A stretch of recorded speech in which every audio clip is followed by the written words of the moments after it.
Good evening, Ram Ram, जय हिंद दोस्तों। कैसे हो सभी लोग? बढ़िया। चलिए स्टार्ट करते हैं लेक्चर। आप जानते हैं कि क्या सीरीज चला रखी है हमने अभी। एसएससी सीएचएसएल के प्रीवियस ईयर 2022 की सभी शिफ्ट क्वेश्चन कराऊंगा मैं, मैथ के। लास्ट लेक्चर हमने एसएससी सीएचएसएल 24 मई 2022 शिफ्ट फर्स्ट के 25 क्वेश्चन किए थे। ठीक है बच्चों, आज के लेक्चर में हम पढ़ेंगे एसएससी सीएचएसएल 24 मई 2022 की कौन सी शिफ्ट, सेकंड शिफ्ट। चलिए स्टार्ट करते हैं। सबसे पहले आप देखोगे, यदि क्वेश्चन पढ़ लें बच्चों, यदि चावल की कीमत में 20% की वृद्धि होती है तो एक व्यक्ति को चावल की खपत में कितने प्रतिशत की कमी करनी चाहिए ताकि उसका खर्च पहले जितना ही रहे। ध्यान से सुनना है बच्चे। आप जानते हो खर्चा बराबर होता है खपत गुना मूल्य। खर्चा बराबर होता है बच्चों खपत गुना मूल्य। जो आपका एक्सपेंडिचर होता है वो कंजम्पशन इनटू मूल्य। ठीक है बच्चों, तो खर्चा बराबर होता है खपत गुना मूल्य। ठीक है, तो वो ध्यान से सुनेंगे। ऐसा कोई भी, ठीक है, फॉर्मूला है, ऐसा कोई भी सूत्र जो गुना में हो। जैसे आप जानते हैं क्षेत्रफल, अगर मैं आयत का क्षेत्रफल पूछूं क्या बताओगे? लंबाई गुना चौड़ाई। ठीक है बच्चों, ऐसी एक कमाई राजस्व आता है, टिकट बिक्री के लिए क्वेश्चन आते हैं। तो ऐसा कोई भी क्वेश्चन बनेगा जिसमें दो चीजें गुना में हो और एक चीज साइड में लिखी हो, राइट हैंड साइड और लेफ्ट हैंड साइड। ठीक है बच्चों, तो ऐसे में क्या करना है आपने, और सवाल क्या दे रखा है, इसने कहा है कि आपका खर्चा नियत रखना है। ये चीज नियत रखनी है साइड की। नियत का मतलब होता है इसमें कोई चेंज नहीं होगा। अगर मैं पहले भी 100 रुपये खर्च करता था तो आज भी 100 रुपये खर्च कर रहा हूँ, लेकिन कीमत मतलब मूल्य, मूल्य में कितना बढ़ा दिया गया है बच्चे? 20%।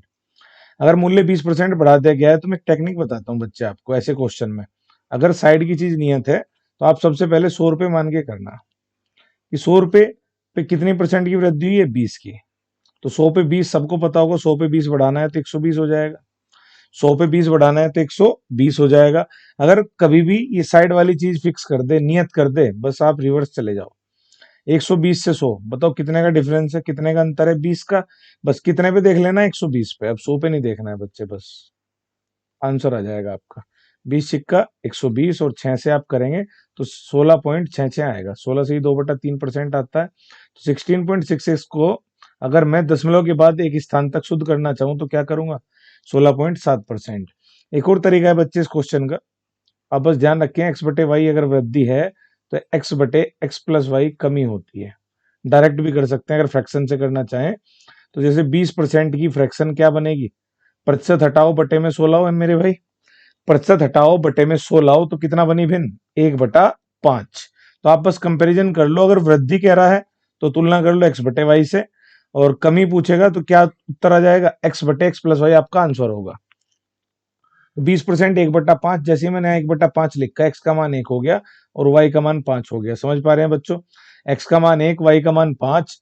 अब बताओ आंसर ये आने वाला है, तो एक्स की जगह 1 रख दें बटे एक्स प्लस वाई, यानी कि डिवाइड में आपको एक्स प्लस वाई लिखना है। आपने देखा एक्स का मान 1 है और वाई का मान 5 है, तो जोड़ देंगे 1/6। फिर से आंसर कितना आएगा?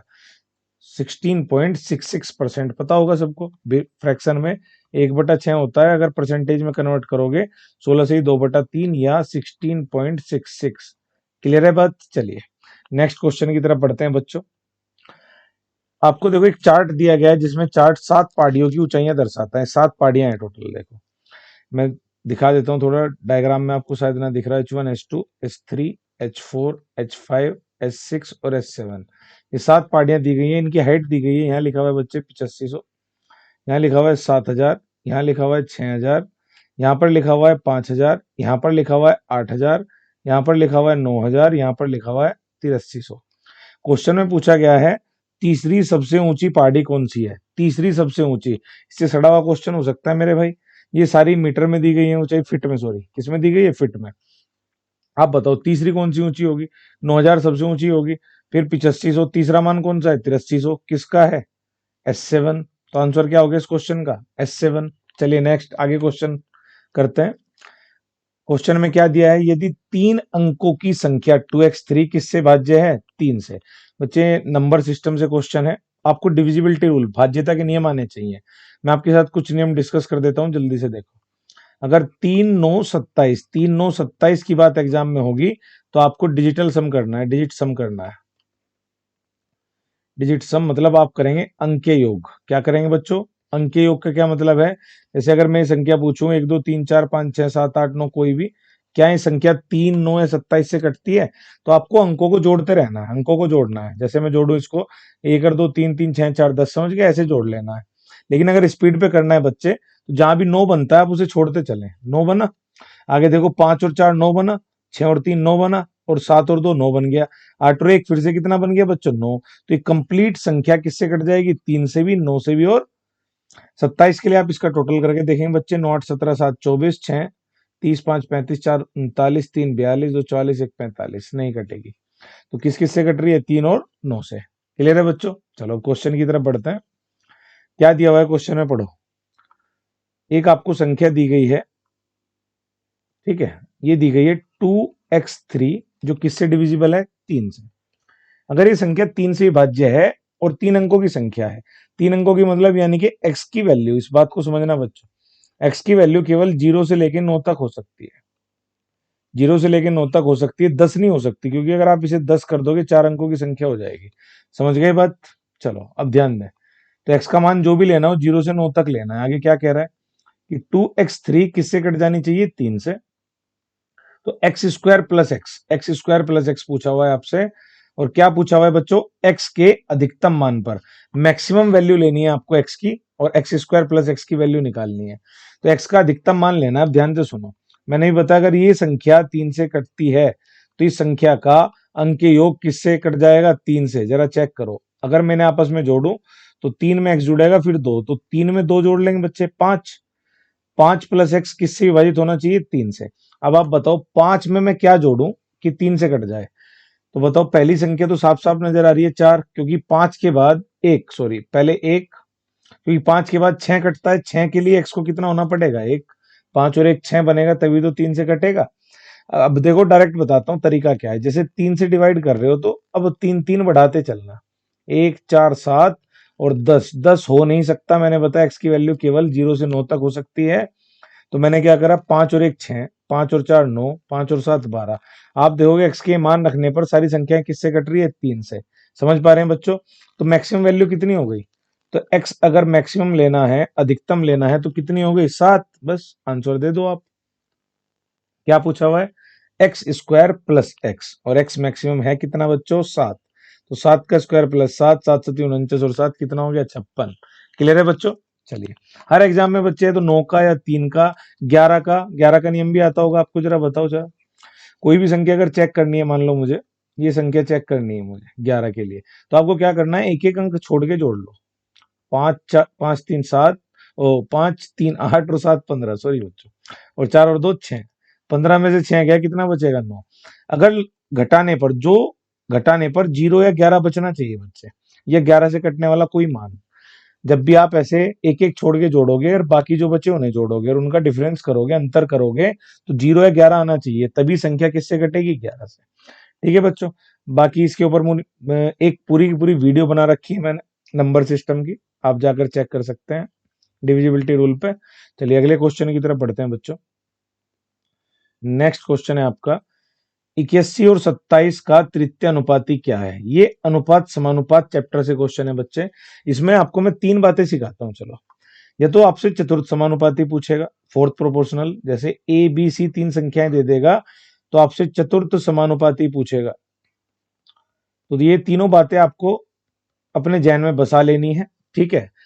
तो चतुर्थ समानुपाती अगर पूछे तो आपको क्या करना है बच्चे? लास्ट के 2 को मल्टीप्लाई करो और पहले से भाग लगा दो। बस 3 संख्याएं दी रहेगी कोई भी, मान लो 5 10 12 का पूछ ले, तो अब लास्ट 2 गुना करो और किससे भाग लगा दो? 5 से। तो क्या निकल के आ जाएगा? फोर्थ प्रोपोर्शनल, चतुर्थ समानुपाती। बच्चे मध्य समानुपाती पूछेगा तो बस 2 संख्याएं देगा, ठीक है? मध्य समानुपाती पूछेगा 2 संख्याएं देगा। तो मध्य समानुपाती कैसे निकालोगे आप? बस रूट ए गुना बी कर देना है। जैसे 4 और 9 का मैं मध्य समानुपाती पूछूं तो क्या आंसर दोगे? 4 नम 36 का रूट, आंसर क्या आ जाएगा? 6। तो मध्य समानुपाती के लिए 2 संख्याएं, चतुर्थ समानुपाती के लिए 3 नंबर्स, और 3 नंबर्स अगर देगा 3 नंबर्स, तो आपको क्या करना है? लास्ट 2 को गुणा मारना है और पहले से भाग मार देना है। मध्य समानुपाती पूछे तो ये, और एक बचा आपका तृतीय जो पूछा हुआ है। तो तृतीय समानुपाती के लिए क्या करना है बच्चे? इसमें भी आपको 2 संख्याएं देगा, जैसे ए और बी 2 संख्याएं दे दे, और तृतीय समानुपाती पूछे तो आपको कुछ नहीं करना, बाद वाले का स्क्वायर करना और पहले से भाग लगा देना है। बाद वाले का स्क्वायर करना और पहली संख्या से भाग लगा देना है। समझ में आ गई बात? नोट कर लेंगे। पेन कॉपी लेकर बैठा करो बच्चे, मैं डिस्कशन करता हूं तो काफी चीजें बताऊंगा आपको। ठीक है, चलिए। और इजी वे में पढ़ें, रिलैक्स रहें एकदम, कोई भारी चीजें नहीं है। देखो बहुत आसान है, पढ़ना पड़ेगा लेकिन। अब बताओ 81 और 27 का तृतीय अनुपाती ज्ञात करना है। मैंने बताया दो संख्या है, तृतीय थर्ड प्रोपोर्शनल निकालना हो तो सेकंड वाले का आप स्क्वायर करेंगे और किससे डिवाइड कर देंगे? फर्स्ट वाले से। अब आप बताओ 27 का स्क्वायर का मतलब 27 इंटू 27 बटे 81। 27 दिए 81 और 3 नम 27, आंसर क्या आ गया? 9। क्लियर है बच्चों? चलिए नेक्स्ट क्वेश्चन की तरफ बढ़ते हैं। एक स्टडी टेबल का अंकित मूल्य आपको कितना दिया गया है? 3200।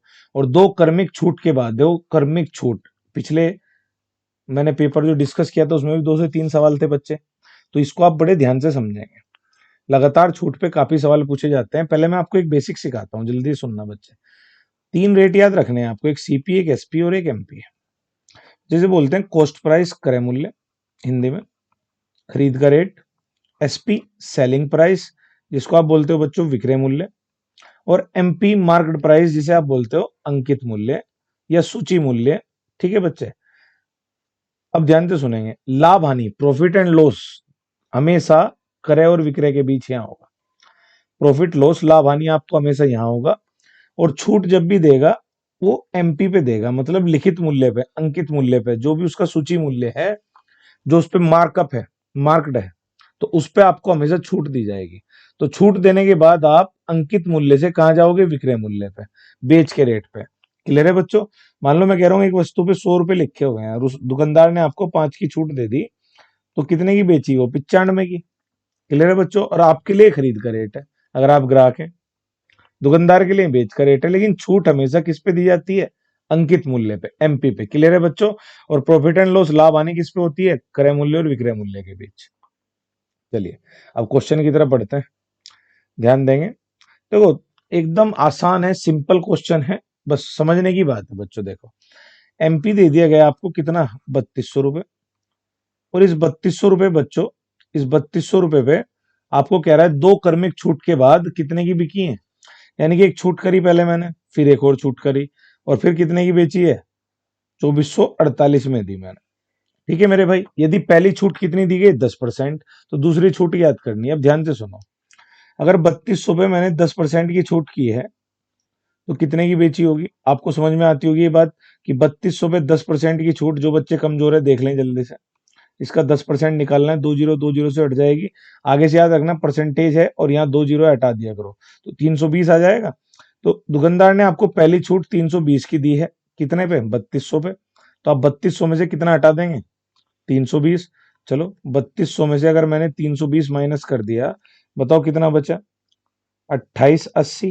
कितना बचा? 2880। यानी कि अब आपके लिए 2880 की चीज फिर से छूट दे रहा है। मैंने कह दिया X% की छूट कर रहा है। अब ध्यान से सुनना बच्चे, अब यहाँ पे जो छूट निकालनी है, तो कैसे निकालते हैं? दो मेथड है बच्चे, क्योंकि छूट प्रतिशत आपने सुना होगा कैसे निकाला जाता है। बट्टा प्रतिशत भी इसी बोलते हैं बच्चे, डिस्काउंट परसेंट। डिस्काउंट परसेंट, छूट परसेंट या बट्टा प्रतिशत कैसे निकाला जाता है? ऊपर तो कितनी छूट आपने दी डिस्काउंट, बट्टे में एमआरपी। एमआरपी क्लियर है बच्चों? तो एमपी पे आप डिस्काउंट निकालते हैं, इंटू 100 कर देते हैं, छूट प्रतिशत आ जाता है। अब मैं आपको एक टेक्निक बता रहा हूं, जब भी आपको कहीं छूट प्रतिशत निकालनी हो और ये दोनों रेट पता हो, तो आप बस इनका रेशियो ले लेना मेरे भाई। रेशियो ले लें तो देखो, आप बताओ किससे कैंसिल आउट हो रहे हैं दोनों? बताओ। अगर मैं देखूं तो 8 से कट रहे हैं दोनों। चलो 8 दिए 24, 4 48, 8 6 48, 360। यहाँ बताएं बच्चे, 8 3 24, 0, 8 6 48। ये ध्यान रखना, बहुत सारे बच्चे नालायक ऐसे कर देते हैं, 8 3 24, 8 6 48। अबे ना जाने की जीरो भी आती है, लगता कभी मैडम से पिटे नहीं बचपन में। ठीक है, जरूरी है बेटा सीखना, ना जाने की जीरो। तो चलो 360 306 भी कैंसिल आउट हो रहा है, 2 से 180 और 15 153। अब बताओ छूट प्रतिशत क्या है, ध्यान रखना है कैसे निकालना है। बस आपको डिफरेंस करना है, अंतर बटे पहला मान गुणा 100। डिफरेंस कितने का है आप बताओ? 53 7 60 27 का कितने पे? 180 पे, और गुणा 100। चलो 9 दूनी 18, 9 तीय 27। ठीक है मेरे भाई, तो 9 दूनी 18, 9 तिये 27, उल्टा काट दिया मेरे भाई, 0 0 गई और ऊपर 30, 30 का आधा कितना आ गया 15%। तो ये क्वेश्चन बहुत सारे पूछे जा रहे हैं, इनमें कुछ नहीं करना है बच्चे, पहली छूट दी रहेगी, दूसरी पूछेगा, पहले आप पहली छूट हटा लो, फिर दूसरी निकालने के लिए मैंने आपको मेथड बता दिया है। जो भी रेट आपका सोल्व करने के बाद आएगा आप रेशियो ले लेना और डिफरेंस बटे first value into 100। Next question बच्चों देखो, साधारण और चक्रवर्ती ब्याज के भी सवाल आएंगे बच्चे। मैं आपसे कुछ डिस्कस करना चाहता हूं, ध्यान से सुनेंगे। अगर ऐसा क्वेश्चन आपके सामने आता है तो आपको क्या करना है, क्या दिया हुआ है पढ़ लेते हैं। रुपए 5,000 की राशि के लिए 8% की दर से 3 वर्षों के चक्रवर्ती ब्याज और साधारण ब्याज के बीच अंतर की गणना करें। 8% की दर लगी कितने साल तक, 3 साल तक। तो आपसे 3 वर्ष में कंपाउंड इंटरेस्ट सीआई और एसआई का डिफरेंस पूछा हुआ है। क्लियर है बच्चों, क्वेश्चन ये है। और दर कितनी दे रखी है, रेट 8%, यानी कि पहले साल भी 8% दर लगेगी, दूसरे साल भी 8% और तीसरे साल भी 8%। मैं आपको एक संयुक्त दर का फंडा बता रहा हूं, बहुत ध्यान से सुनना बच्चों, क्योंकि कैलकुलेटिव आ रहे हैं एग्जाम में क्वेश्चंस, तो सब में मेथड अलग अलग है। कोई यहाँ फ्रैक्शन बना के करेगा, बहुत टाइम लगेगा मेरे भाई, ठीक है। तो फ्रैक्शन से नहीं करना है, क्योंकि निकटतम पॉइंटों में वैल्यूज जाने वाली है। क्योंकि इसने आपने देखा क्या पूछा है, निकटतम, यानी कि पूरे मान जो दे रखे हैं पॉइंट में आंसर होगा कुछ ना कुछ। चलो देखो, अगर 3 साल की मैं आपसे संयुक्त दर पूछूं तो एक फॉर्मूला आपको आना चाहिए बच्चे, ध्यान रखना। चक्रवर्ती ब्याज के केस में जब भी लगातार चीजें बढ़ रही हो या गुना में हो लगातार, ठीक है, कि इस साल जनसंख्या इतनी बढ़ेगी, अगले साल इतनी बढ़ गई, तब भी आप यही फॉर्मूला लगा सकते हैं। तो संयुक्त दर परसेंट, तीनों साल की अगर एक ही दर लगाना चाहूं तो एक फॉर्मूला सबको याद रखना है बच्चों, x plus y plus z. अगर ये अलग अलग भी मान होते एक्स वाई जेड, ठीक है बच्चों, यहाँ पे तो तीनों ही सेम है, तो आपको ऐसे करना है, याद करना है, मेरे साथ बोलेंगे x plus y plus z plus, आप दो दो की गुना करेंगे उन्हें जोड़ देंगे, x y plus y z plus z x, दो दो की गुना करेंगे उन्हें जोड़ देंगे और बटे में लिखेंगे आप 100। क्या लिखेंगे 100। इसके बाद तीनों की गुना करेंगे, तीनों की गुना करेंगे और बटे में आप लिखेंगे 10,000। कितना लिखेंगे 10,000। बात क्लियर हुई, एक बार रिपीट कर देता हूं, पहले तीनों को जोड़ना है, फिर दो दो की गुणा को जोड़ना है, फिर उसे किससे भाग लगाना है बच्चों 100 से, फिर तीनों की गुणा करनी है और किससे भाग लगाना है 10,000 से। आप इसे नोट डाउन कर लेना बच्चे, डायरेक्ट 3 साल के चक्रवर्ती ब्याज के लिए डायरेक्ट फॉर्मूला है। अब आप बताओ हमारे पास दर कितनी है 8 8 8, तो 8 3 24, तीनों को जोड़ना है पहले बच्चों 24। मैं आराम से सिखा रहा हूं बच्चे, वरना कैलकुलेशन आपको बहुत फास्ट करनी है, क्योंकि 60 मिनट में 100 सवाल बच्चे ऐसे नहीं होंगे हैं, बहुत कैलकुलेटिव आ रहा है आजकल एग्जाम, तो आपकी स्पीड फास्ट होनी चाहिए। आगे देखो, दो दो की गुना करके जोड़ना है, 8 अठी 64, 8 अठी 64 और फिर 8 अठी 64। भाई दो दो की गुना कैसे करोगे, 8 अठी 64, 8 अठी 64 और फिर से 8 अठी 64, 3 बार 64 आया, 3 बार 64 का मतलब 192 और बट्टे में कितना है 100 प्लस परसेंटेज, तो उत्तर में आने ही आना है, परसेंटेज में चल रहा है, हटा सकते हैं। एक्स वाई जेड तीनों की गुना करनी है, जब आप तीनों गुना करोगे 8 की क्यूब 500 बार आएगा बटे 10,000। ठीक है बच्चों, आप सबके लिए लिख रहा हूं मैं, वरना मैं डायरेक्ट लिख सकता था कि तीनों को जोड़ना है। ठीक है, अब ध्यान से सुनो, मेरा तरीका सुनो, आप क्या लिखना है 4 अंक लिख लेना इसके बाद, क्योंकि आपको पता है 10,000 बटे में है तो 4 अंक पे दशमलव आएगा, 4 अंक पे दशमलव आएगा अगर 10,000 बटे में है। यहाँ पे देखो 100 बटे में है तो 2 अंक पे आएगा, तो अगली वैल्यू लिखो 1.92 लिख सकता हूँ बच्चे। अगली वैल्यू लिखो पॉइंट, 3 ही अंक है, 4 अंक पे पॉइंट आना है, तो ये लिख लूंगा मैं। अब मैं इनका टोटल कर लूंगा तो मेरी संयुक्त दर आ जाएगी, देखो कितनी आ गई।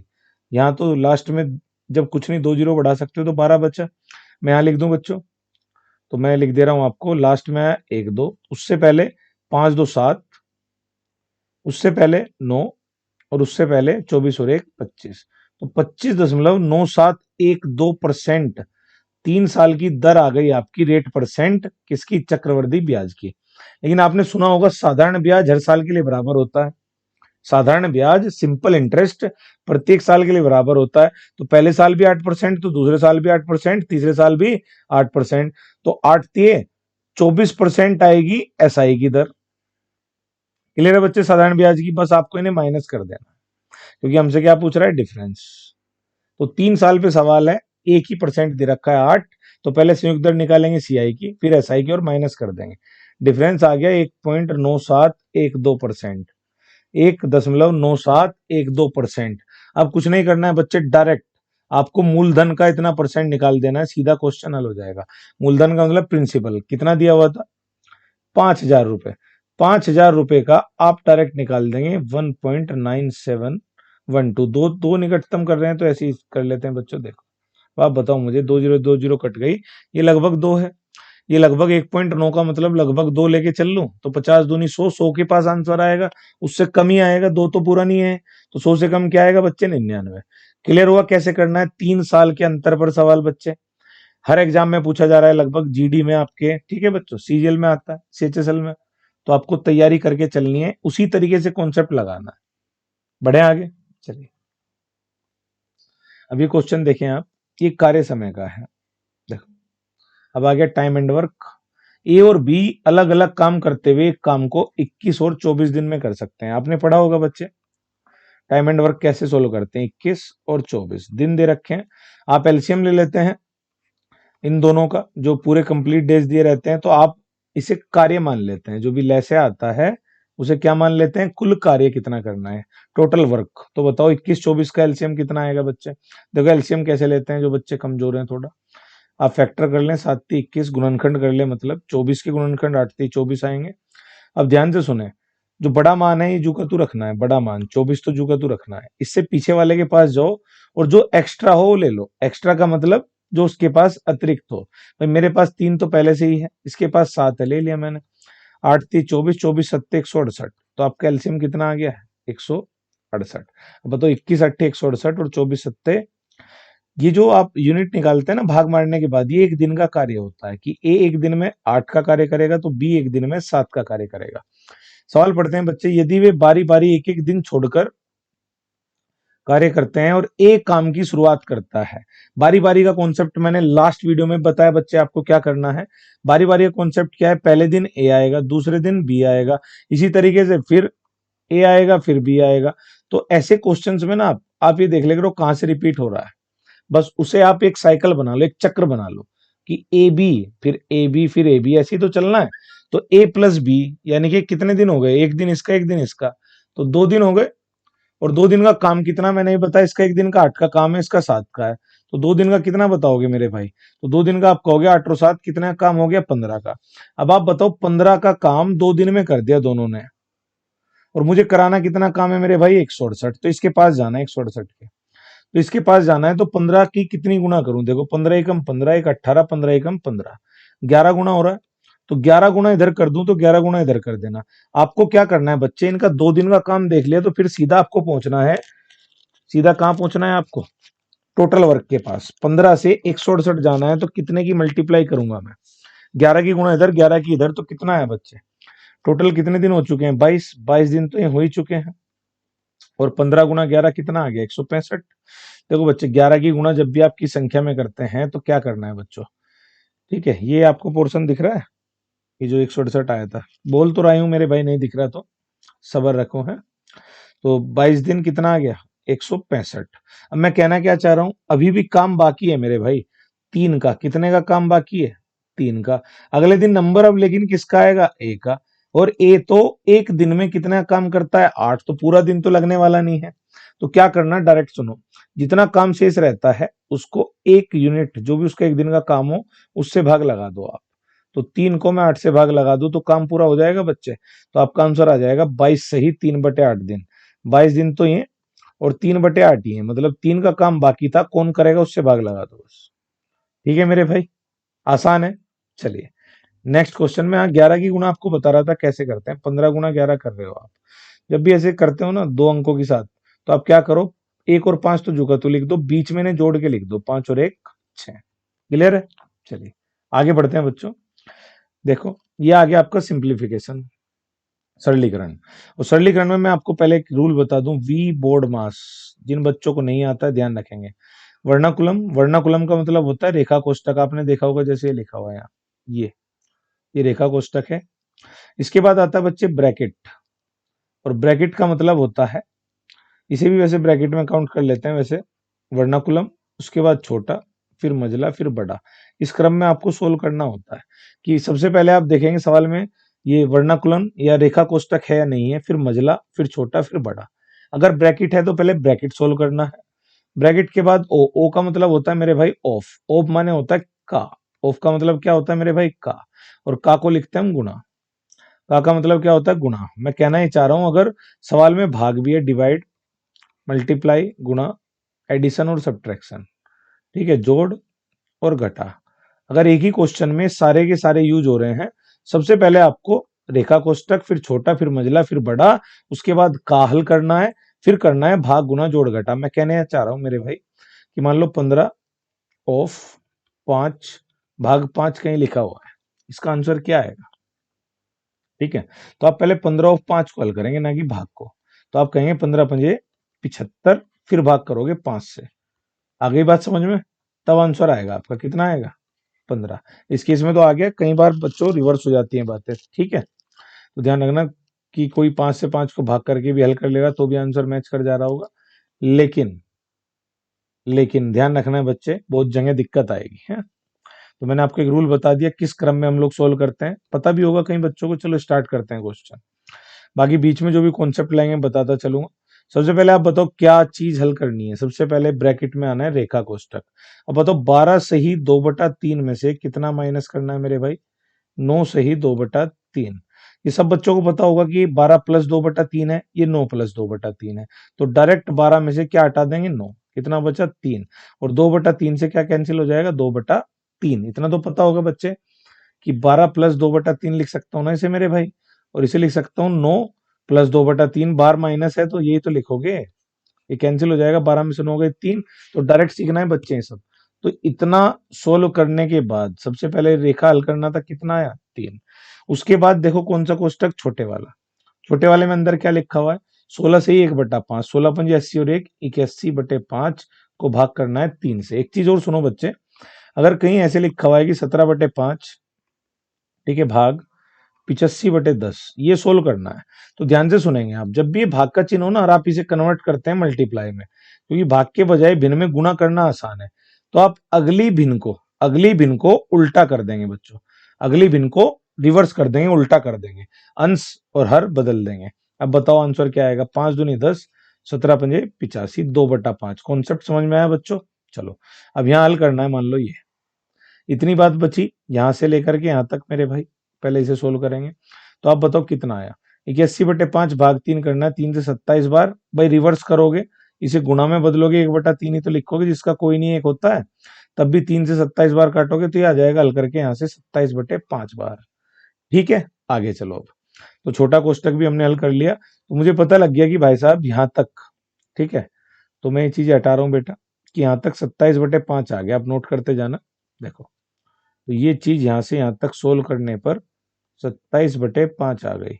अब आगे प्लस का चिन्ह है। अब देखो, अब नंबर है इस मजले का यहां से लेके यहां तक, और मजले के अंदर आपको पता है पहले क्या हल होने वाला है? ऑफ, क्योंकि कोष्टक के अंदर तो हमने ब्रैकेट के अंदर तो हल कर लिया, अब ऑफ का नंबर है जिसको हम का कहते हैं और मल्टीप्लाई करते हैं, तो हल करें। 17 दूनी 34 और 1 35/2 आएगा, 21 थी 63 और 1 64/21 आएगा, 7 थी 21, 7 पंजे 35, 2 से 32 बार, ठीक है, 32 पंजे 160/3, तो यहाँ आ गया आपका 27/5 प्लस 160/3। हल कर लेंगे, 27 थी 81 और 16 पंजे 80, 800, 881 ऊपर आ गया, और बटे में 5 थे 15। बेटे मैंने कैसे हल किया? क्रॉस मल्टीप्लाई कर दिया, 3 की इधर 5 की इधर, क्रॉस मल्टीप्लाई जब आप करोगे ना ऐसे, 5 की इधर मल्टीप्लाई 3 की इधर, तो 27 थी 81 और 16 पंजे 80, जोड़ोगे 881 आ जाएगा। जब भी क्रॉस मल्टीप्लाई से हल करते हो भिन्नों को, फ्रैक्शन को, तो नीचे आप 5 × 3 इन्हें मल्टीप्लाई में लिख देते हो बच्चे। कितना लिख दिया? 15। तो 881/15, यहां तक का खेल खत्म। अब मुझे बताओ बाहर क्या लिखा हुआ है? 9 से 1/5 भाग 9 पंजे 45 और 1 46/5 लिखोगे इसे बच्चों, 46/5 बन रहा है। और भाग का चिन्ह मैंने बताया आप गुणा में चेंज कर रहे हो, और आपके पास ये बचा हुआ है तो रिवर्स कर देंगे। अगली भिन्न को हम उल्टा कर देते हैं मेरे भाई, अगर भाग को गुणा में बदलते हैं। 5 थी 15 और 40 थी 120, 6 थी 18, 138/881, बी ऑप्शन करेक्ट है। कर पाएंगे, अगर रूल आता है तो ही कर पाएंगे बच्चे। क्लियर है? चलिए प्रैक्टिस करना बहुत सारी, तभी हो पाएंगे क्वेश्चन। देखो नेक्स्ट क्वेश्चन पढ़ते हैं मेरे भाई। यहाँ तक आसान है सब। मैं स्पीड पे डिस्कशन इसलिए कर रहा हूँ बच्चे, जिस बच्चे ने पढ़ रखा है उसके लिए सुटेबल हैं लेक्चर्स। जिसने नहीं पढ़ रखा हो ध्यान दें और इन्हें नोट कर लें बच्चे। जब आपके सामने आगे डिटेल में चीजें आएंगी तब देख लेना। क्लियर है? चलो देखो, एक तो हिट एंड ट्रायल होता है, लेकिन ऐसे क्वेश्चंस में आप हिट एंड ट्रायल नहीं कर पाओगे। मान सोचना पड़ता है कि एक्स की वैल्यू क्या रखूं कि 585 आ जाए मेरे भाई। दूसरी चीज क्या दिया हुआ है, 1 + x² + x⁴ दिया हुआ है एक तो। और एक हमें क्या दिया हुआ है, 1 - x + x² और 1 + x + x² पूछा हुआ है। देखो बेटा कितना आसान सवाल है। आप क्या करो, जिसे नहीं आता रिजल्ट ध्यान रखना। देखो इसको मैं ऐसे लिख देता हूँ और आसान कर देता हूँ आपके लिए, ध्यान दो। ठीक है कि 1 + x² - x और 1 + x² + x, अगर इन दोनों को मैं मल्टीप्लाई कर दूं, गुणा कर दूं, तो इसका रिजल्ट आता है बच्चे 1 + x² + x⁴। ऐसा क्यों? चलिए देखते हैं। बता देता हूं बच्चे, ध्यान रखना है। वैसे रिजल्ट आपको याद कर लेना है कि 1 + x² में से x घट रहा है, 1 + x² में x जुड़ रहा है। इन्हें गुणा करोगे तो आंसर आएगा 1 + x² + x⁴। ऐसा क्यों? देखो अब ध्यान देना बच्चे सब। 1 + x², ये बच्चे बीजगणित अलजेब्रा का सवाल है, ध्यान दो। 1 + x² यहाँ है और 1 + x² यहाँ है। तो मैं इसे a कह सकता हूँ थोड़ी देर के लिए, और x को कह सकता हूँ b। तो ये बन गया a - b, a + b।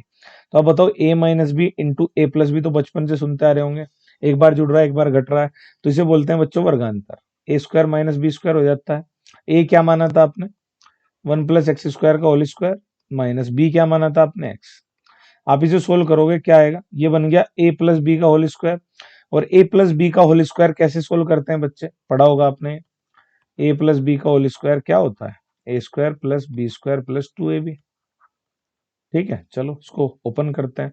a² मतलब 1 का स्क्वायर, b मतलब x² का स्क्वायर, x⁴ हो जाएगी, प्लस 2 इंटू 1 इंटू x², और माइनस में क्या है फिर x²। अब बताओ, तो x² में से x² का x² बचेगा, तो 1 + x⁴ + x² आपके पास बचा। जो मैंने बताया, इतना सोचना पड़ता है बच्चे, डायरेक्ट रिजल्ट याद कर लें, बहुत आसान है। 1 + x² में से x घट रहा है और 1 + x² में x जुड़ रहा है, तो क्या आने वाला है? 1 + x² + x⁴। अब क्वेश्चन पे आ जाएं बच्चे। जब आप बताओ, ये दिया हुआ है और ये पूछा हुआ है और ये भी दिया हुआ है। यहां पर दिया हुआ है आपको 585, ध्यान देना बच्चे। और यहां पर आपसे ये पूछा हुआ है 1 + x² + x का मान पूछा हुआ है। तो इसे मैं थोड़ी देर के लिए कुछ बड़ा x कह दूं मेरे भाई। चलो इसको हम कह देते हैं z, थोड़ी देर के लिए कुछ भी मान लो, z निकालना है, गुणा। इधर आपको दिया 1 + x² - x, इसकी वैल्यू कितनी दी हुई है? 65। तो आप बताओ, आप ये लिख पाओगे? मैं यहाँ लिख दे रहा हूँ बच्चे। ये दिया हुआ है 65, इस जो हमें निकालना है मैंने उसे z मान लिया, और इधर कितना दिया हुआ है? 585। बस यहाँ वैल्यू तो रख दी बच्चों, उठा के पटक दो सवाल को। बताओ 65 से जब आप भाग करोगे, 6 9 54, तो 9 बार कट गया है। कितनी बार कट गया मेरे भाई? ये 9 बार। तो आंसर क्या आ गया? 9। क्लियर है? अलजेब्रा का क्वेश्चन भी क्लियर हो गया होगा। आसान है बिल्कुल, धो देंगे। ठीक, चलिए अगला क्वेश्चन। कोई निर्माता एक वस्तु को 11% के लाभ पर थोक व्यापारी को बेचता है। भाई जिसने वस्तु बनाई उसने बेच दिया होलसेलर को 11% प्रॉफिट पे, और थोक व्यापारी ने उसे 15% के लाभ पर खुदरा विक्रेता को बेच दिया। और खुदरा विक्रेता ने भाई 19% के लाभ अर्जित करते हुए ग्राहक को कितने में दिया? 17,045। देखो ये तो चेन होती है एक बच्चों। देखो निर्माता केवल 11% कमा पा रहा है, और जो बीच में बैठे हैं भाई साहब वो 15 और 19, समझ रहे हो? और ग्राहक को देखो कितना पड़ रहा है।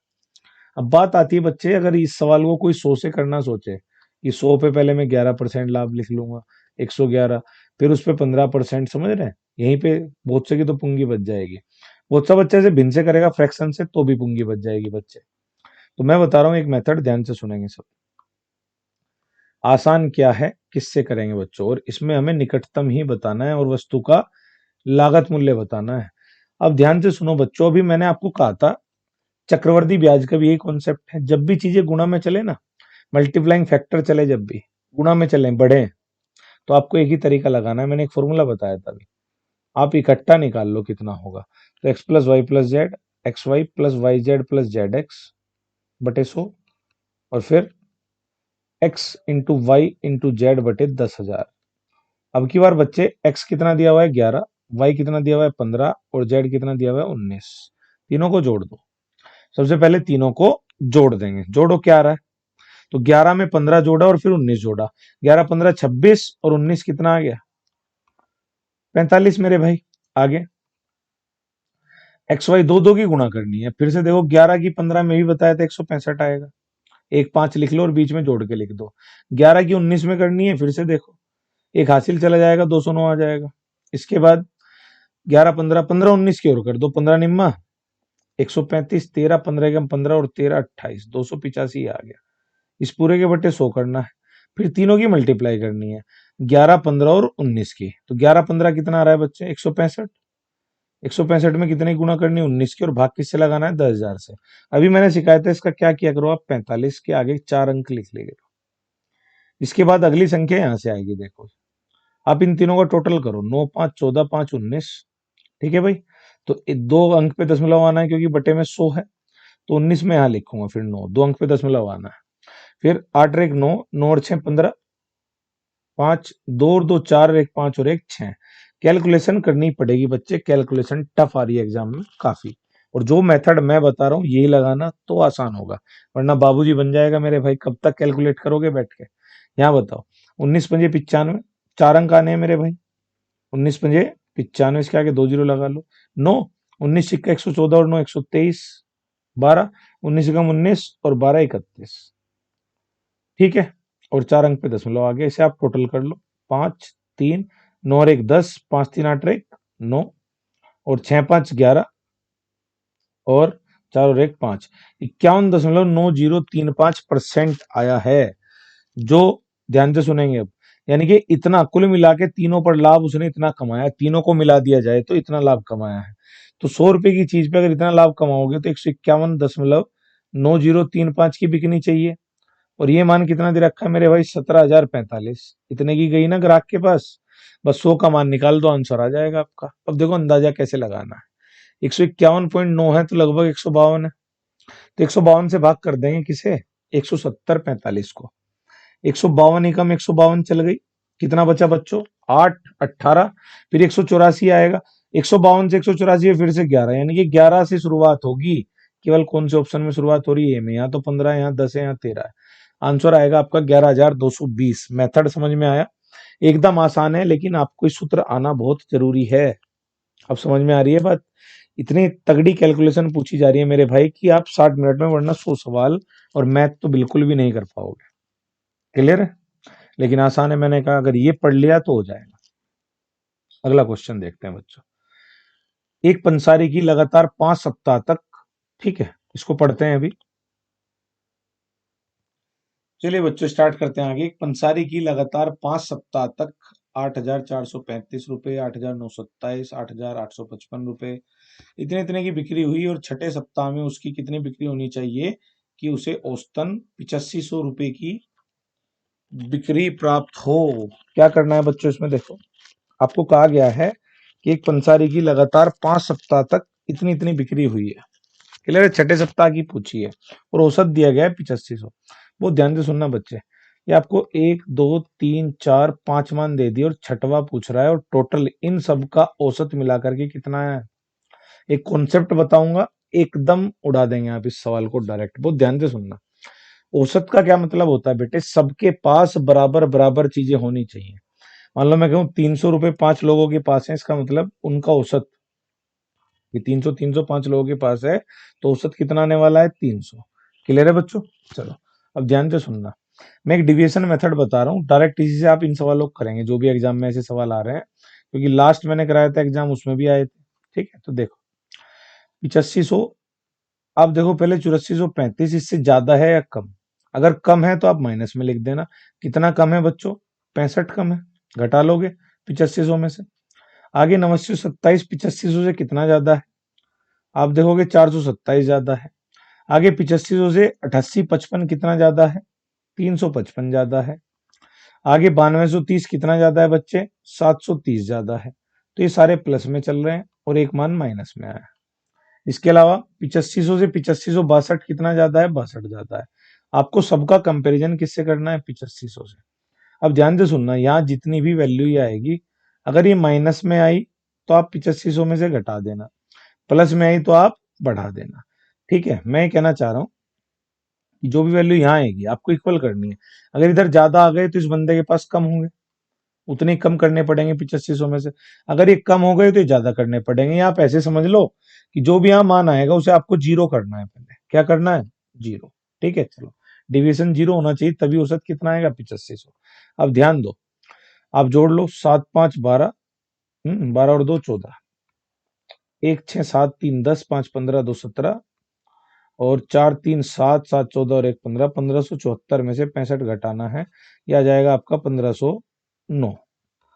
1509 आ गया टोटल, ये आ गया प्लस में 1509 सारा। मैंने कहा कितना करना है? माइनस 1509 कर दो, कितने में से? 8500 में से। डायरेक्ट आंसर आ जाएगा आपका। बस 8500 में से 1500 हटा दो, पहले कितना आ गया? 7000। 7000 में से 9 गए, 6991। खत्म क्वेश्चन। आसान है बिल्कुल बच्चे। नेक्स्ट आगे बढ़ते हैं। देखो अगला क्वेश्चन आप चेक करेंगे। यदि एक वर्ग की भुजा 5 सेंटीमीटर है, यदि भुजा को दुगना कर दिया जाए तो वर्ग का क्षेत्रफल कितना गुना बढ़ जाएगा? देखो पहले तो आपको वर्ग का क्षेत्रफल पता होना चाहिए बच्चे। वर्ग का क्षेत्रफल होता है भुजा स्क्वायर, और परिमाप होता है 4 गुना भुजा।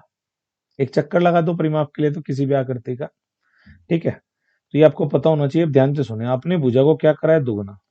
तो मैं कह रहा हूं पहले क्षेत्रफल 1 था अगर, और भुजा को अगर आप डबल कर रहे हैं दुगना, तो स्क्वायर हो रहा है इसका, यानी कि क्षेत्रफल कितना हो जाएगा अब? 4। पहले क्षेत्रफल 1 था और भुजा को मैंने डबल किया, तो 2 का स्क्वायर कितना हो जाएगा? 4। तो 1 से 4 हुआ है, तो 4 गुना हो गया। 4 गुना हो गया, लेकिन ये पूछा कितना गुना बढ़ जाएगा, तो बढ़ा तो 3 गुना ही है, ज्यादा तो 3 गुना हुआ है प्लस। तो इस सवाल का उत्तर अगर बढ़ गया दिया जाएगा तो 3 गुना है बच्चे, लेकिन अगर बढ़ जाएगा नहीं पूछा, ये कहे कितना गुना हो जाएगा, तो आप कहेंगे 4 गुना हो जाएगा। समझ गए बात? अगर भुजा, अब मान लो 3 गुना कर दूं, क्या उत्तर दोगे? भुजा 3 गुना है तो 3 का स्क्वायर 9 गुना हो जाएगा भाई क्षेत्रफल पहले से। आसान है, 5 का कोई रोल ही नहीं है इसमें। चलो बताओ, इससे सड़ा हुआ कोई सवाल हो सकता है ट्रिग्नोमेट्री का? बिल्कुल रद्दी सवाल है। बस आपको मान याद होने चाहिए, इनको वही तो याद नहीं होते हैं। देखो बच्चों, आपको साइन की टेबल याद होगी। मैं आपको एक इसके ऊपर पूरी वीडियो भेज दूंगा बच्चे, उसे देख लेना फिर आप।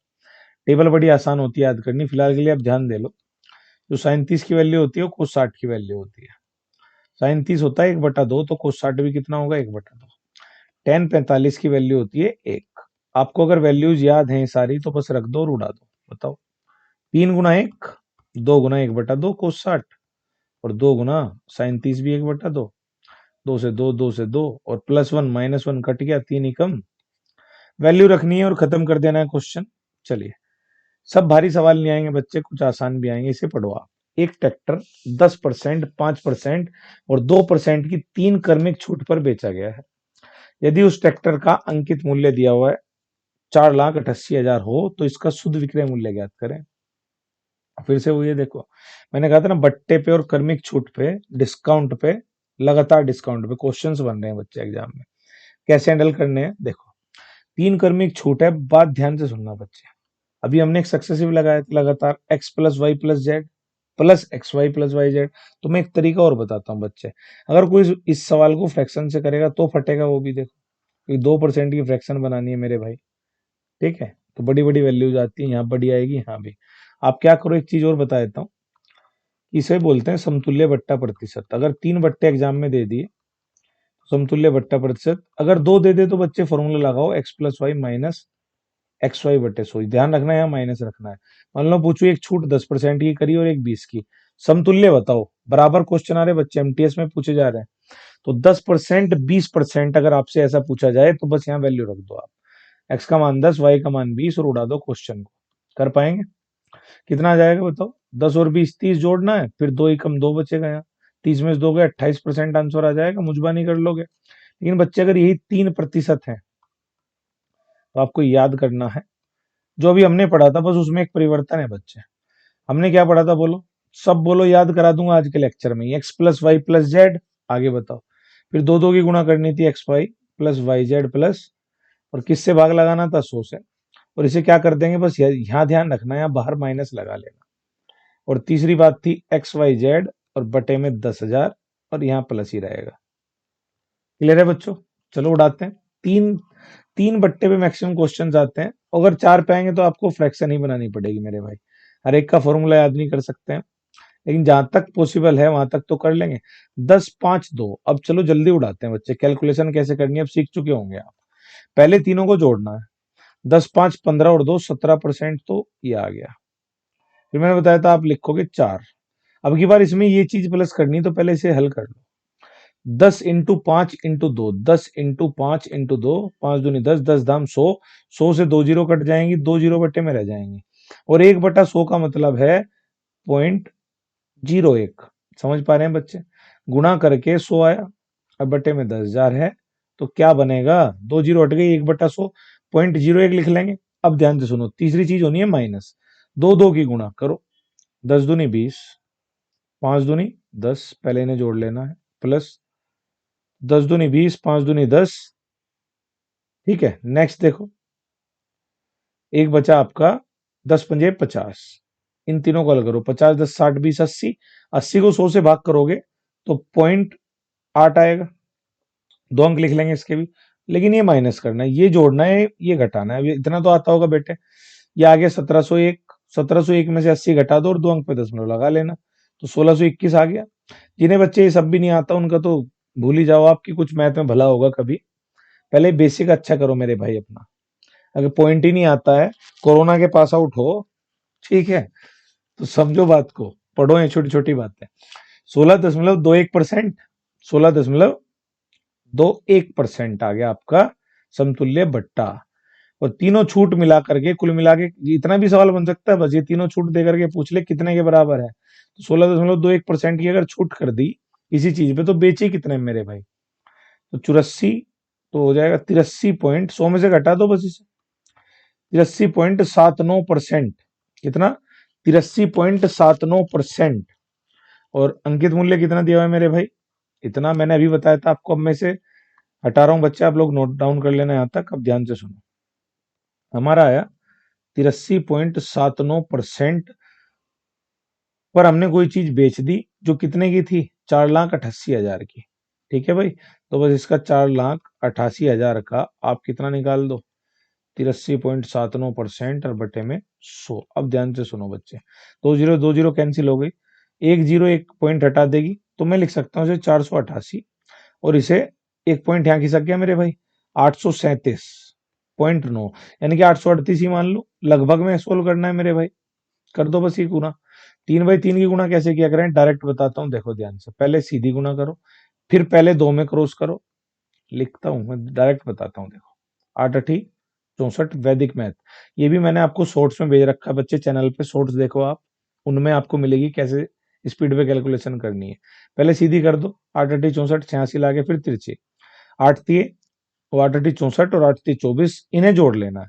8×8 = 64 और 24 को जोड़ोगे 88 आएगा, 6×94। ठीक है भाई, तो 2 4 तो आ चुके हैं, फिर हासिल कितना लगा, 9। अब तीनों में मल्टीप्लाई किया करें, तीनों में, 8 चौक 32, 8×8 = 64, तो ये आ गया 96 और 8×3 = 24। ठीक है मेरे भाई, देखो 8 चौक 32, 8×8 = 64, 96 और 24, 120 और 9 129, 12 हासिल लगा। फिर बाद के दो में 8×8 = 64 और 4×3 = 12, 64 12 76 और 12 88 आया। फिर कितना हासिल लगा अब की बार, 8 हासिल लिखते चलना बेटे। फिर लास्ट में फिर सीधी, 8 चौक 32 और 8 40, 408 944, ऐसा कुछ आएगा बेटे। 408 एक ही ऑप्शन में, बाकी तो सब दूर दूर है, तो ऑप्शन कौन सा हो गया, डी। क्लियर है बच्चों?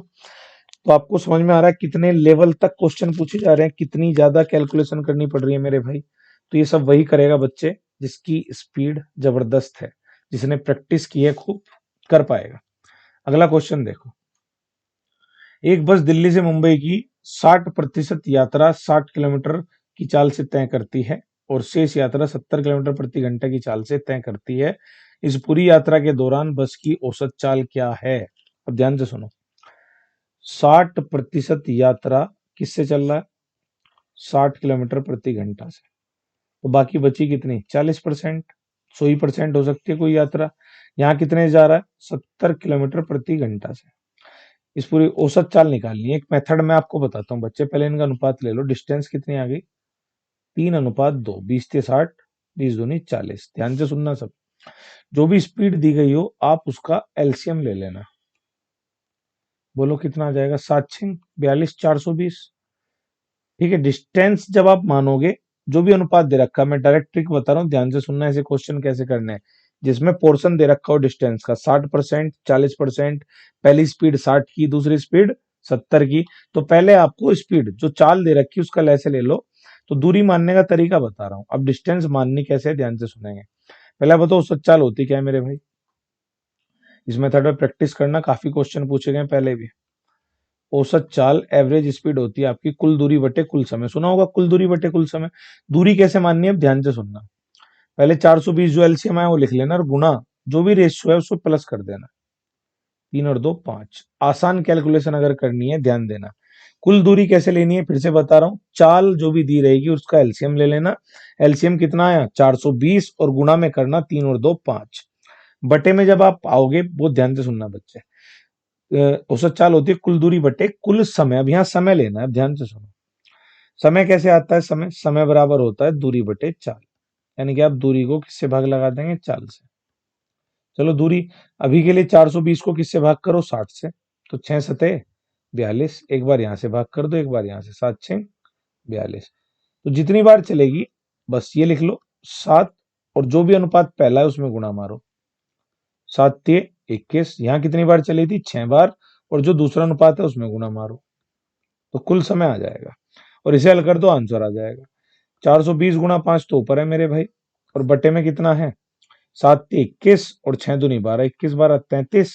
आप 3 से काट दो, 3 से 140, 3 से 11 बार, और 11 से आप करोगे 14×5 = 70, 700 आया। 700/11 करो, 11×6 = 66, पॉइंट में आ रहा है मेरे भाई। 66, 4 40, 11×3 = 33, फिर 7 70, 11×6 = 66, लगभग में आ रहा है कितना, 64। भाई 63.6 लगभग कितना आएगा, 64%। क्लियर है बच्चों, मेथड समझ में आया, कर लेंगे।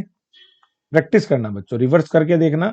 इसमें 3 3 भी वैल्यू आ जाती है, कितनी भी आ जाए आप ध्यान दो। अगर एक और वैल्यू यहाँ होती मेरे भाई, तीसरी भी, तो मैं एक और मान निकाल लेता। बाकी आपको ये ध्यान रखना है, पैटर्न सीखना है। आगे बढ़ते हैं।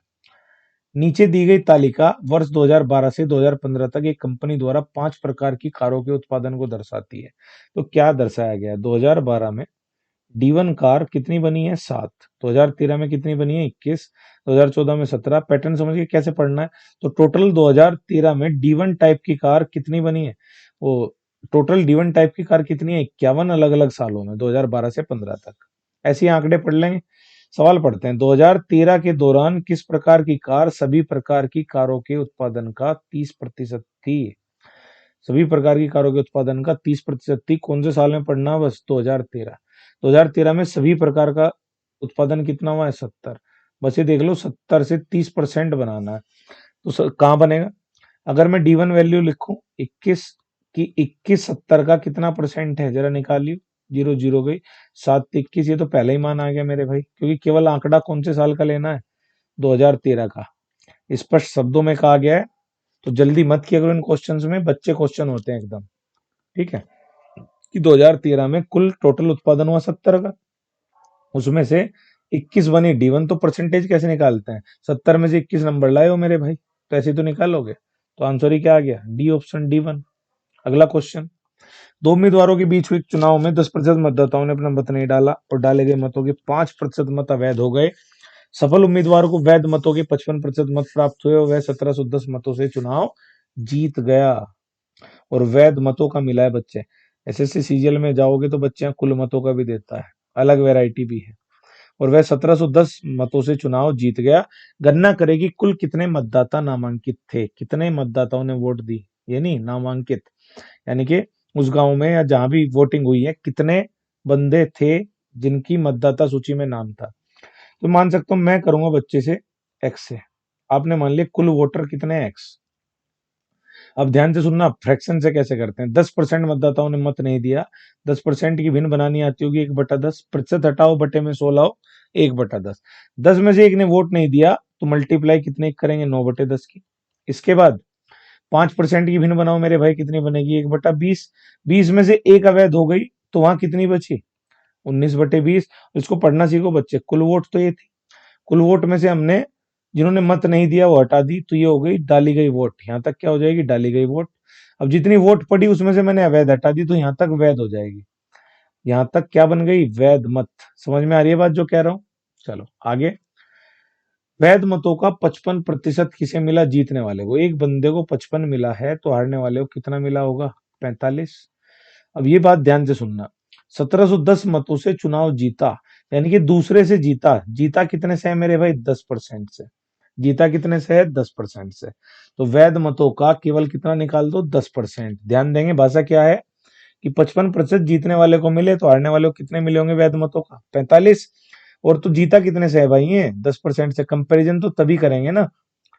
तो बताओ बस 10%, 10% की भी नहीं, 1/10। यहाँ घटाना जोड़ना नहीं है बच्चे, डायरेक्ट। वैध मतों का इसे 10% से जीता है, जो कितने के बराबर है, 1710। बस फाइनल कर दो, क्वेश्चन खत्म। बनानी आई लाइन, नहीं आई तो बच्चे प्रैक्टिस करेंगे हम। देखो 19 निम्मा 171, ये तो सीधा ही कट गया, बस यहाँ 10 बचा। और नीचे जितनी भी चीजें हैं सारी इधर गुणा में चली जाएगी, एक्स कुल मतों की संख्या आ जाएगी निकल के। तो आप कहोगे 10 × 20 × 10 और पहले से 10, कितना आ गया आंसर, 2 के आगे कितनी जीरो आ गई, 4। आंसर आ गया आपका 20,000। कहाँ है ये रहा। इसके बाद अगला क्वेश्चन देखते हैं बच्चों, आया समझ में कुछ, आसान है बेटे। एक्स मानने का मतलब ये नहीं कि बहुत बड़ा हवा है, एक्स बैठा रहेगा मेरे भाई इन क्वेश्चन में। ठीक है, आगे बढ़ते हैं। दिया गया पाई चार्ट परिवार की कुल मासिक आय के, देखो ये पाई चार्ट जो होता है ना बेटे, जैसे परसेंटेज में दिया है, कुछ जगह डिग्री में दिया रहता है, तो 100% है। डिग्री में दिया जाए तो आप पढ़ के चलेंगे 360 डिग्री। ठीक है, अब पढ़ते हैं। कुल मासिक आय के प्रतिशत के रूप में विभिन्न मदों के तहत परिवार द्वारा किए गए मासिक खर्च। एक परिवार के मासिक आय पे से कहाँ कहाँ पैसा उड़ा रहा है ये दिया गया है भाई। परिवार की कुल मासिक आय कितनी है, 70,000 रुपए। परिवार द्वारा मकान किराए पर किया गया मासिक खर्च, पहले देखो मैंने कहा टोटल 100% तो उसकी कमाई है, जो कितनी है, 70,000। पूछा क्या है, मकान किराया। मैं बता देता हूँ यहाँ क्या क्या लिख रहा है बच्चे, उस मकान किराया जान लो जो पूछा है, 14% लिख रहा है। तो बस 100% का मान 70,000 है। कैसे हल किया करे बच्चे, 100 का मान कितना है, 70,000। कितने का पूछ रहा है, 14% का, डायरेक्ट निकाल दो बस। 2 जीरो गई, 14×7 = 98। 98 है कहीं ऑप्शन में। लो भाई, ये जो बच्चे सवाल आते हैं पाई चार्ट पे, बार ग्राफ पे, बहुत बच्चे सवाल आ रहे हैं। इससे ज्यादा लेवल तो पैट एग्जाम, पीईटी जानते हो ना, वहां आ रहा है। चलो आगे इसमें भी आ सकता है बच्चों, ऐसा नहीं है। एक परीक्षा में 60 लड़कियों के औसत अंक 15 है। तो पहले आप हमेशा ऐसे क्वेश्चन में बच्चे संख्या लिखो। गर्ल्स कितनी है, 60, और बॉयज कितने हैं, 40 लड़के। तो गर्ल्स 60 है और बॉयज हैं 40। और औसत जो एवरेज दिया गया है, इनका एवरेज दिया गया है, पहले 15 है और लड़कों का कितना है, 30। तो कह रहा है जिस समूह में लड़के तथा लड़कियों को एक साथ रखा जाता है, मतलब पूरी टीम बना दी गई, तो उसका औसत। अभी बताया था मैंने डिविएशन मेथड लगा, तो जो कैसे करते हैं बच्चे, इन्हीं में से कोई एक मान मान लो आप औसत, मान लो। देखो आसानी सिखाता हूँ, मैंने मान लो 15 को ही औसत मान लिया, डायरेक्ट सिखा रहा हूँ कैसे किया करें। तो आप इससे कंपैरिजन करोगे, 15 में से 15 गए 0, तो कोई फर्क नहीं पड़ेगा। और संख्या का अनुपात ले लिया करो, 20 से 60, 20 दूनी 40, लिख लिया। अब देखो 15 से 30 कितना ज्यादा है, 15 ज्यादा है तो प्लस में लिखेंगे, प्लस पहले से प्लस में लिख लिया। बस ध्यान रखना, जैसे 15 आया यहाँ पे, 15 से 15 ज्यादा है तो इस संख्या की गुणा करेंगे इसमें, तो बटे में टोटल 2 और 3 5, बस सवाल खत्म हो जाएगा। 5 थी 15, 3 दूनी 6, 15 और 6 21। तो ओवरऑल एवरेज कितना आ जाएगा, 21। ये डिविएशन मेथड समझ में आ रहा है बच्चों। ठीक है, देखो थोड़ी सुस्ती आ रही है, वजह है अभी 10:30 बज रहे हैं और सुबह से पढ़ा रहा हूँ, मैं ऑफलाइन भी पढ़ाता हूँ बच्चों। ठीक है, मेहनत की जाती है आप लोगों के लिए, ताकि आपको एक अच्छा कंटेंट दे सकूं। ठीक है, समझ में आया कुछ, आप कोशिश करना ऐसी एवरेज कैसे निकालेंगे। अगला क्वेश्चन देखो बच्चों, यदि एक ठोस अर्धगोले का व्यास कितना है, 14 सेंटीमीटर, तो इसका कुल पृष्ठीय क्षेत्रफल कितना होगा। अर्धगोला डायमीटर दे रखा है और कुल पृष्ठीय क्षेत्रफल पूछा है। पृष्ठीय क्षेत्रफल जब पूरे गोले का निकालते हैं तो 4πr² निकालते हैं, जिसे नहीं पता याद रखना है पूरे गोले का। अर्धगोले का पूछा हुआ है, तो अर्धगोले में आपको याद रखना है सरफेस एरिया पृष्ठीय क्षेत्रफल अगर पूछा जाए आपसे टोटल, तो आपको उत्तर देना है 3 पाई r स्क्वायर। ऐसा क्यों? देखो पूरा गोला है तो 4 पाई r स्क्वायर है, लेकिन जब आधा गोला करोगे तो ये ऐसा दिखाई देगा कुछ। गोला समझते हो? एक बॉल को काट दिया मैंने आधी, एक गेंद थी आधी कट कर दी। तो आप बताओ, इसका पूरे का 4 पाई r स्क्वायर था तो आधा तो आना ही है, तो इस आधे का 2 पाई r स्क्वायर तो आएगा ही आएगा, इसका आधा प्लस ये एक वृत्त भी तो बना नीचे, इस वृत्त पे भी आप देखो, पृष्ठीय क्षेत्रफल का मतलब आप इसे कवर करना चाहते हैं किसी पॉलिथीन से, तो 2 पाई r स्क्वायर ये लगा, और नीचे एक आपका वर्त और बन रहा है सर्किल, उसका पाई r स्क्वायर लगा, तो टोटल कितना हो गया मेरे भाई? 3 पाई r स्क्वायर। बस सोल्व कर लेना वैल्यू रख के। डायमीटर अगर 14 है, व्यास अगर 14 है, तो रेडियस कितनी आएगी? 7। अब मैं एक ट्रिक बताता हूँ, ध्यान से सुनेंगे। जिस भी फॉर्मूले में पाई आता है, जिस भी फॉर्मूले में पाई आता है, इतना कुछ करना नहीं था, तो तुम्हें बस फॉर्मूला बताना था।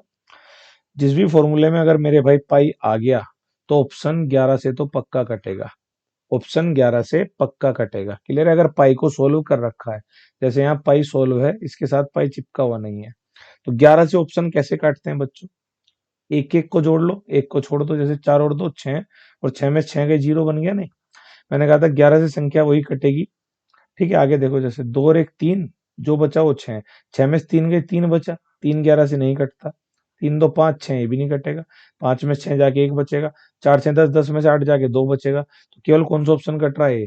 ये तो बस समझ जाओ, आप देखते ही उड़ा देना था कि 11 का नियम जिस बच्चे को आता है वो कर लेगा। दूसरा बच्चे ऑप्शन 7 से भी कटेगा, तो 7 से हो सकता है ज्यादा ऑप्शन कट जाए। क्लियर? चलिए, 7 से क्यों कटेगा वजह बता देता हूँ, क्योंकि इसमें r स्क्वायर आ रहा है और पाई होता है 22/7। एक साथ तो यहाँ, एक साथ यहाँ कैंसिल हो जाएगा, और 3 गुना है। आप चाहो वैल्यू रख के हल कर लो, 3 गुना 22 गुना 7 कर दो, आंसर यही आएगा। बढ़े आगे? चलो एक और देखो, अलजेब्रा का एक और क्वेश्चन, धासु क्वेश्चन है, हिल गए होंगे। a² + b² + c² - ab - bc - ca पूछा हुआ है, और आपको a की वैल्यू 2022, b की वैल्यू 2021 और c की वैल्यू 2020 दी हुई है। तीनों वैल्यू 2022, 2021, 2020। कोई इसमें डायरेक्ट रख के सोच रहा हो कि मैं नेता बन जाऊंगा, तो मेरे भाई नेता नहीं, आप गायब हो जाओगे एग्जाम से, फाइनल कह देंगे तो बंदा वैसे ही बाहर है। जो यहाँ 2022 का वर्क कर रहा होगा, यहाँ 2021 का, ऐसे नहीं कर पाएंगे, तो कुछ ना कुछ फंडा होगा। इस बात को बड़े ध्यान से सुनना बच्चे। अगर मैं सब में 2 की मल्टीप्लाई कर दूं, मैं बस डायरेक्ट ही बता देता हूँ, आपको याद रखना है इस चीज को, और क्या लिख सकते हैं, और काम आएगा। घात 3 का भी एक सूत्र बनता है, वहां भी काम आएगा। इसको लिख सकता हूँ मैं a-b²।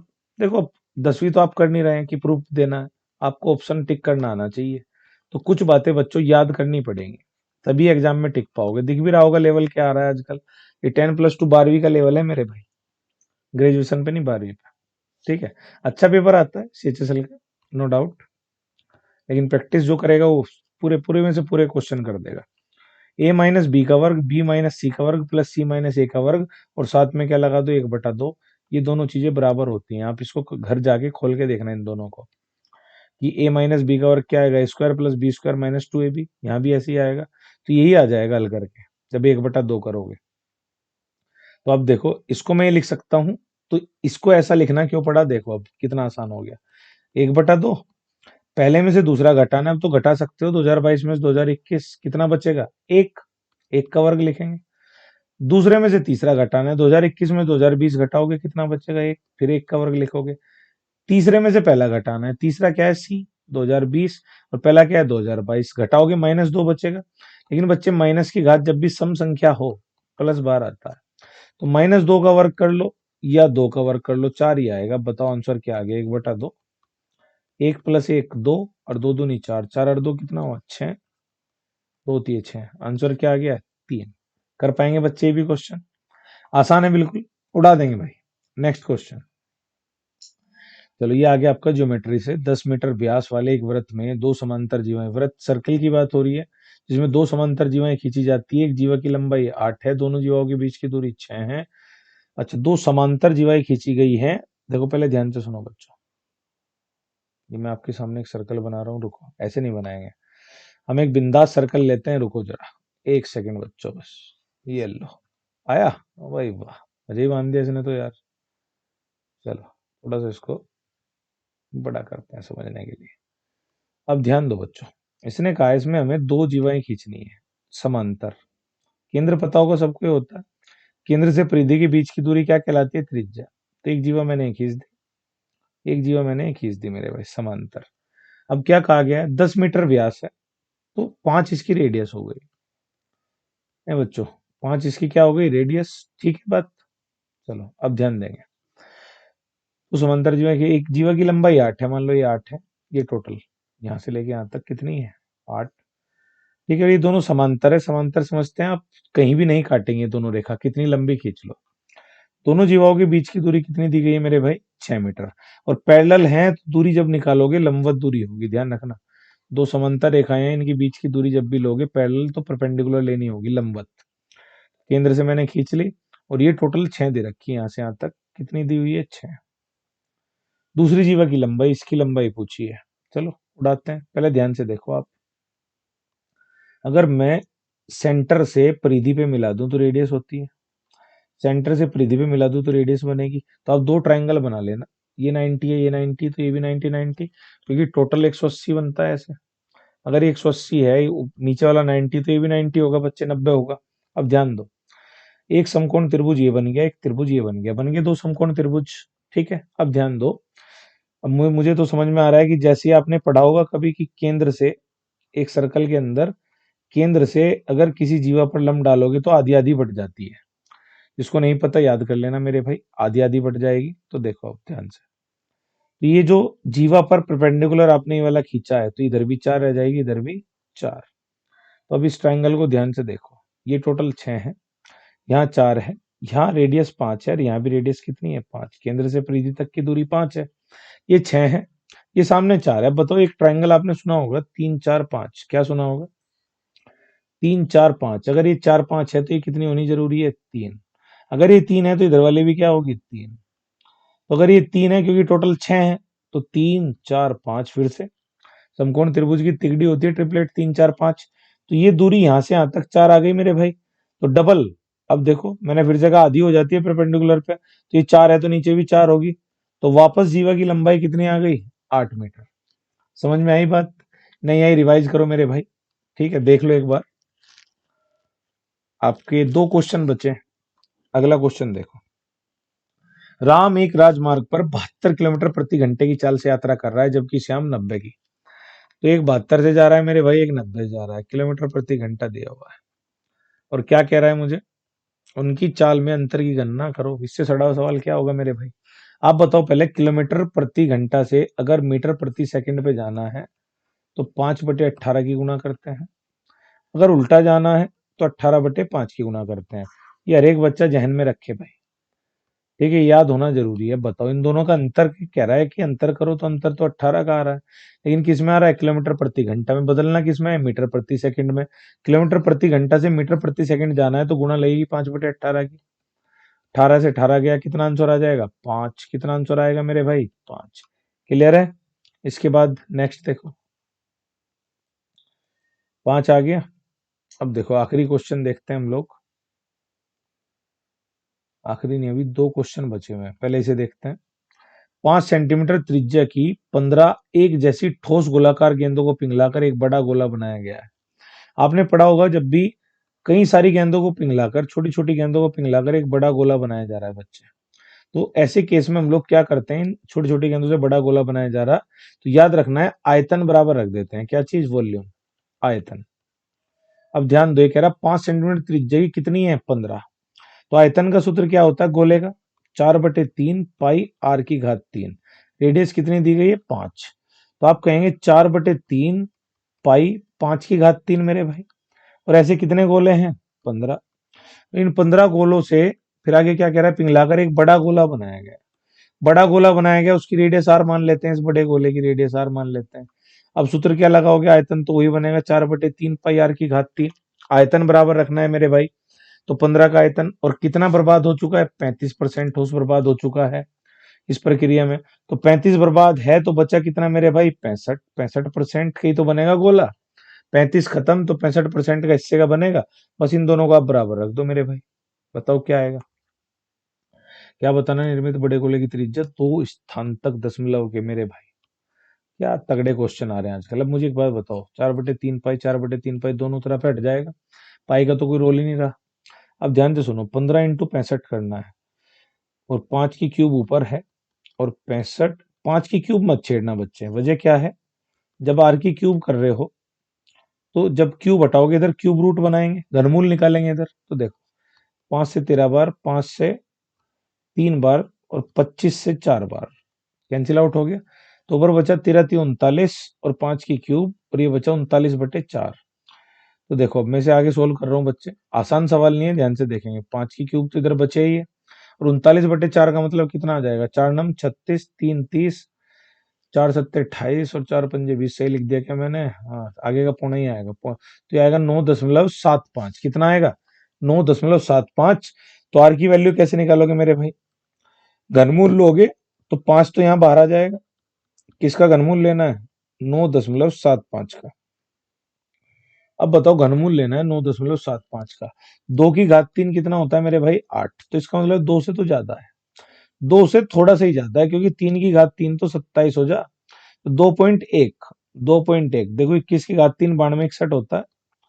यानी कि अगर ये 2.1 है तो ये आ जाएगा 9.2 के आसपास, यानी कि 2.1 से भी ज्यादा है, 2.1 से भी ज्यादा है। तो 2.1 21 × 5 = 105, 10 पॉइंट समथिंग आ रहा है, 10 पॉइंट समथिंग कहीं है बेटा। अच्छा सवाल है, सोचना पड़ेगा 2 अंक तक। क्लियर है? ट्राई करना आप। पहले आपको याद रखना है, अगर छोटे गोले पिघलाकर बड़ा गोला बना रहा है तो उनका आयतन बराबर हो जाएगा किसके? बड़े के आयतन के। बस ये लॉजिक लगा देना है। बाकी कैलकुलेशन तगड़ी आ रही है, देख पा रहे होंगे। वही कर पाएगा जिसमें थोड़ा बहुत है भाई। चलो, एक और बीजगणित का क्वेश्चन है, अलजेब्रा। ये तो सबसे बच्चे सवाल होते हैं, आपको याद भी होगा जो बच्चे पढ़े हुए हैं। x+1/x अगर k है तो x³ + 1/x³ का आंसर होता है बेटे k³ - 3k। ठीक है। अच्छा, मैं यहाँ वैल्यू पुट करके भी सोच सकता हूँ क्या? देखो 11/5 है, 5 दूनी 10 रहे, 11/5 कुछ रख के नहीं भाई, तो डायरेक्ट हल ही कर लेते हैं। तो यहाँ देखो k का मान दिया हुआ है 11/5, पूछा घात 3 है। अगर बच्चे घात 2 पूछा हो, आपको पता होना चाहिए, घात 2 पूछ लेता है x+1/x दे करके, तो सूत्र होगा k² - 2k। याद करने हैं आपने। बताओ आंसर क्या देना है इसमें? k की वैल्यू कितनी दी गई है? 11/5 रख दे मेरे भाई। समझ में आ रहा है क्या कर रहा हूँ? तो कुछ याद करना पड़ता है। x+1/x k है तो x³ + 1/x³ क्या आएगा? k³ - 3k। k की वैल्यू कितनी रखेंगे? 11/5 रख दो मेरे भाई। 11/5 की घात 3 - 3 × 11/5 हल करें। ये आ गया 11 की घात 3 1331 बटे में 5 की घात 3 125 माइनस 11 × 3 33/5। ये 125 है, इसे भी 125 बना लो बटे में, 25 के ऊपर गुणा 25 के नीचे। सोल्व करो तो नीचे तो 125 बन गया, तो मैंने लिख लिया नीचे तो 125 आ जाएगा मेरे भाई। 1331 में से ये घटाना है, घटाओ। 25 थे 75, 5 और 25 थे 75 और 7, 75 और 7 82, 825 आ रहा है। 1331 में से 825 घटा देंगे, कितना बच रहा है भाई? 506। 506 आ गया, 506 बटे 125 आ गया। इसे हल करके करो, 125 चौका 500 होता है, 4 सही 6 बटे 125 बच गया। कहीं है चौथा ऑप्शन। बच्चों समझ में है? हार नहीं माननी है, कैलकुलेशन तगड़ी आ रही है तो हम भी तगड़ी सीखेंगे भाई साहब।